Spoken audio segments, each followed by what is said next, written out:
వర్షాకాలంలో మనకి బాగా దొరికేవి వచ్చేసి మొక్కజొన్నలు, స్వీట్ కార్న్ అండ్ అలాగే నార్మల్ కార్న్ కూడా దొరుకుతుంది. నార్మల్ కార్న్ తోటి మంచిగా గ్యారెల్ చేసుకుంటే చాలా బాగుంటది. మార్నింగ్ టైం కానీ ఈవినింగ్ టైం కానీ మనము గ్యారెల్ చేసుకుంటే చాలా టేస్టీగా. సో అలాగే మేము కూడా గ్యారెల్ అయితే చేసుకున్నాము మార్నింగ్ కి. ఈ వీడియో చేసి కూడా 10 days అవుతుంది. నేను పోస్ట్ చేయలేదు, కంటిన్యూస్ గా పోస్ట్ చేయడానికి సమ్ ప్రాబ్లమ్స్ వల్ల నేను పోస్ట్ చేయలేకపోతున్నాను, సారీ. బట్ ఇక నుంచి కంటిన్యూస్లీ వీడియోస్ అయితే పెడతాను. Please support me and like the video and అలాగే కొత్తగా చూసే వాళ్ళు సబ్స్క్రైబ్ చేసుకోండి. ఇంకా మొక్కజొన్న క్యారెలకి స్వీట్ కార్న్ కాకుండా నార్మల్ కార్న్ తీసుకోవాలి.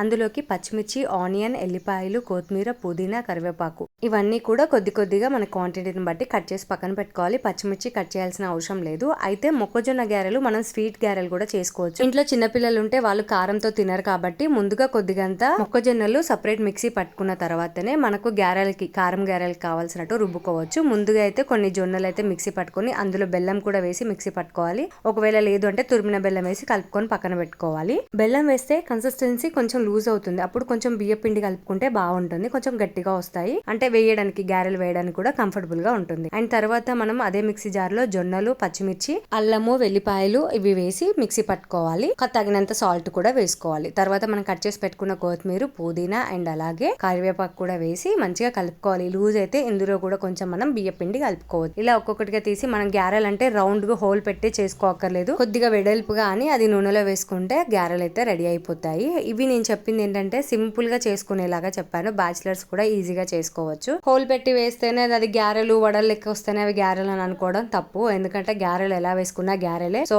ఎలా చేసుకొని తింటే చాలా టేస్టీగా ఉంటాయి. మీకు ఇందులో చట్నీ కూడా అవసరం ఉండదు, ఎందుకంటే ఇందులో మనం పచ్చిమిర్చి, అల్లం ఇవన్నీ వేసాం కదా, సాల్ట్ కూడా మనకి ఘాటు ఉంటుంది కాబట్టి. సో వితౌట్ చట్నీ కూడా తినొచ్చు.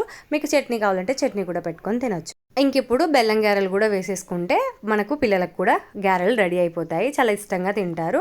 మనకి కొంచెం పిండి లూజ్ అనిపిస్తే చెప్పాను కదా, పిండి కలుపుకోవచ్చు, బియ్య పిండి. అలా ఇంకా గ్యారెలు ఇలా చిన్నగా వేసుకుంటే పిల్లలు కూడా చాలా ఇష్టంగా తింటారు. చూసారు కదండి, బెల్లం గ్యారెలు అయితే రెడీ అయిపోయినాయి. మా దేవాంశ్ అయితే చాలా ఇష్టంగా తిన్నాడు. మీ పిల్లలకు కూడా చేసి పెట్టండి, హెల్తీ రెసిపీ. అండ్ ఈ వీడియో నచ్చితే లైక్ చేయండి, సబ్స్క్రైబ్ చేయండి.